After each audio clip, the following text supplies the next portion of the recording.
the president has done a great deal to help diversify the Republican Party. And joining me now to add substance to that notion is Stacy Washington, the co-chair of Black Voices for Trump. Good morning to you, Stacy. I mean, we've been talking about it for the last week or so, but how well he did with the African-American vote in this election, you can't overlook that. No, it can't be overlooked. The highest vote share for any Republican in the modern era. I think that's a pretty good job, Great. And we are very, very excited about that at Black Voices for Trump and at all of the coalitions, not because we're into demographics, but because it shows that actually talking to voters works, Rob. Yeah, no, absolutely. What do you think it is that the president did so right to pull that number from, I think, 8% in 2016 up to around 13, 14% in 2020? Well, we're talking about 18% with black men, so there was a huge push there. Yeah. So I think what he did right was it was from the very beginning. He started inviting constituencies into the White House. So this is regular Americans. This is the heads of all of the historically black colleges and universities. And specifically, it was him going into the rallies and talking to people directly. So there were a number of different opportunities where the president said, I'm going to speak directly to black Americans. And then after that, he followed on with results. The lowest black unemployment rate for teens. So we're talking about black wealth increasing under this president, black home ownership, and black business ownership. So all of these things, coupled with the First Step Act and the opportunity zones, it was a great case that he made for another 4 years. All right. Well, President Obama been in the news. He was on 60 Minutes last night. He's pushing another book. They're making a ton of money off these books. He also went around yesterday talking about race and violence.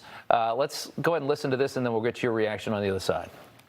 It's important for us not to let ourselves off the hook and think this is just a police problem, because those shootings, that devaluation of life is part and parcel with a legacy of discrimination and Jim Crow and segregation that we're all responsible for. That is a larger project in which all of the good news is all of us can take some responsibility. We can all do better on this front than we've been doing. What do you make of that statement? Well, first of all, how can you, Rob, and me, Stacy, do better in stopping criminals from having improper interactions with the police? So, of course, let's just take George Floyd out of it. He's the impetus for the riots and everything else that we've seen, but his family has said over and over again, don't riot in our family member's name. He wouldn't want that. So let's move him out of the category that we're discussing.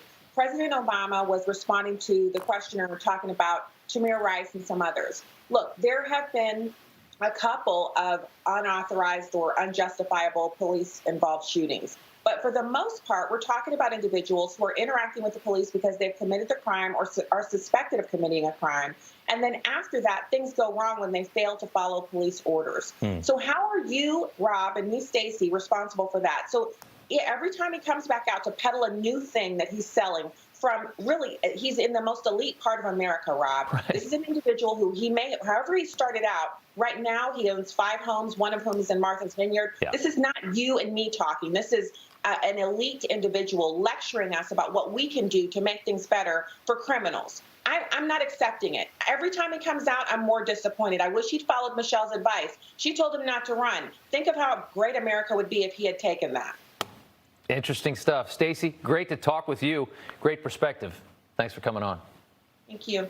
Newsmax TV is now America's fastest growing cable news channel. We give you the real news you need. So subscribe to our YouTube channel and give us a thumbs up. If you like this video, share it with your friends.